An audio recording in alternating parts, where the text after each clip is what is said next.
I'm co-chair of the Tea Party Express. I am a radio talk show host out of Sacramento, California, author of Exposing the Socialist Agenda, and a regular talking head on the Fox News channel.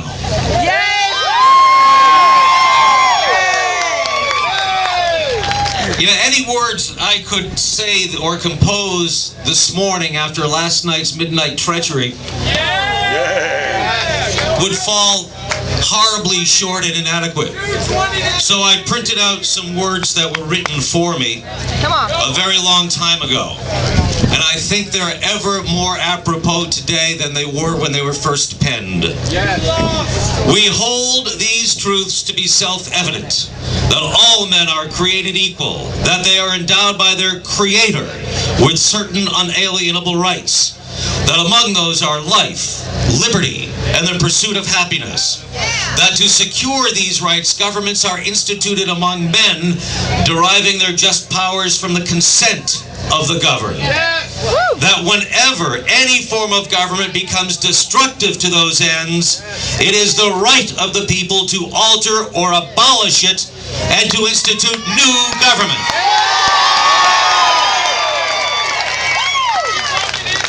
It is their right, it is their duty to throw off such government and to provide new guards for their future security, and such has been the patient suffrage of these colonies. Those words are just as true today as when Thomas Jefferson penned them in 1776.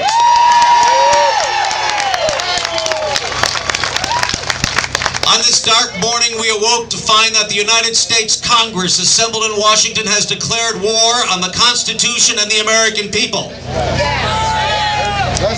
This Congress has ceased to be legitimate governance of this country. Any action, any attack as they continue on their attack on the Constitution with regard to this matter last night, if this should survive the United States Senate and become law, it will be an unconstitutional, illegal law, and I will not comply.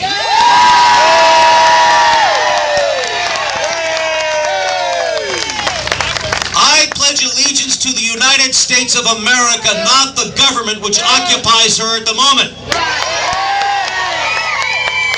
And to that end, I do solemnly swear that I will faithfully execute the office of citizen of these United States and will, to the best of my ability, preserve, protect, and defend the Constitution of this United States. And I will not comply without regard to the consequences if this should become law. Are you with me?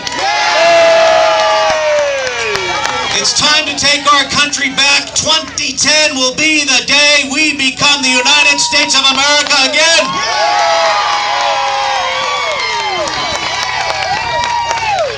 While our Commander-in-Chief allows our fighting men and women to twist in the wind and be killed on homeland soil, let alone foreign fields of battle, and it was left up to a former president to visit Fort Hood and sit with the families because Mr. Obama was too busy rigging the table with Nancy Pelosi, offering favors and excuses to a bunch of crooks who were under investigation and were given a free pass.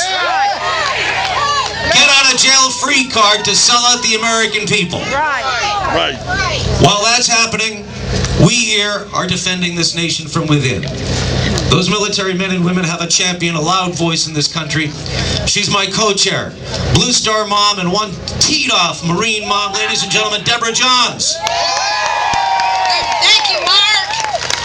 Well, the Marine Corps has a couple of sayings. One of them, the Marines always say, their motto is Semper Fi, and it means always faithful. Right.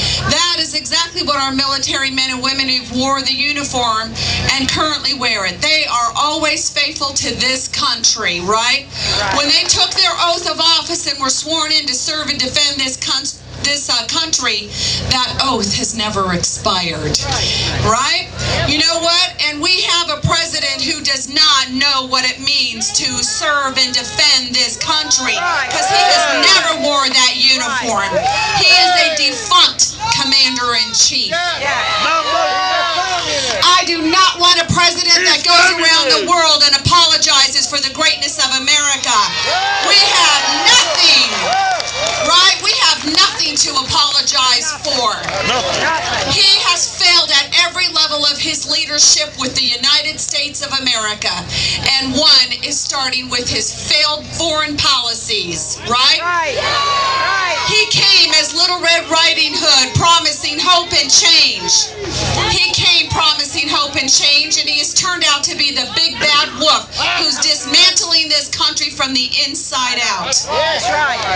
You know, he said he would listen to our generals because they have their boots on the ground and they know better. Well, why isn't he listening to General McChrystal, who was calling for more troop support? If he's not going to support our troops in Afghanistan and listen to the generals, then bring them home now, right? Why is he failing to investigate what happened at Fort Hood? Why has he failed to reach out to the families and go there right now and comfort those family members? How many other bases across the country are we going to have this type of thing happen to because he fails to act and fails to respond? And when the going gets tough, what does he do? He takes a wait-and-see attitude or goes on vacation to Hawaii. Now he's on vacation at Camp David.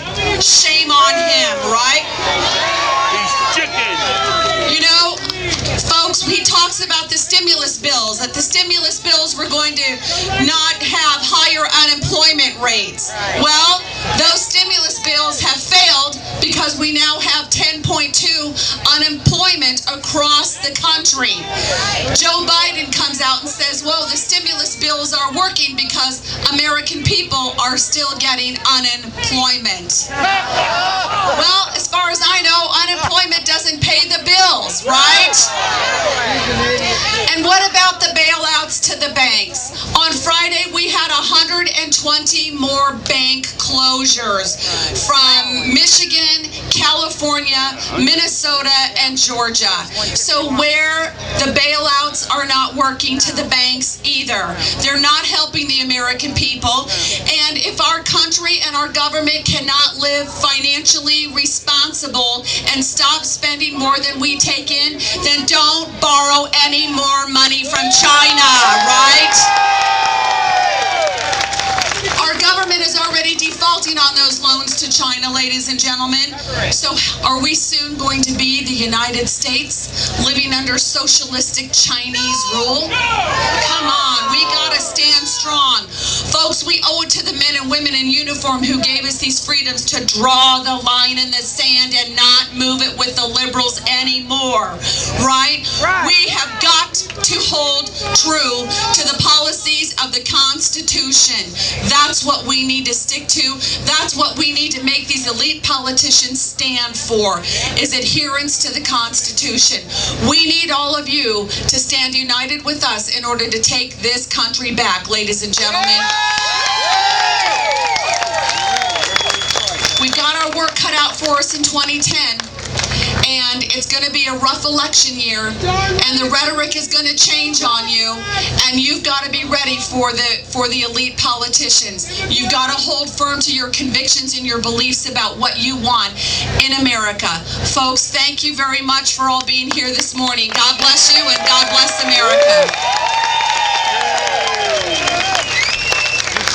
I'd like to bring up another lady who's got a couple of great organizations that she's going to talk to you about. She's from Grassfire and ResistNet. Please give a warm welcome to Ms. Dollar DeWalt.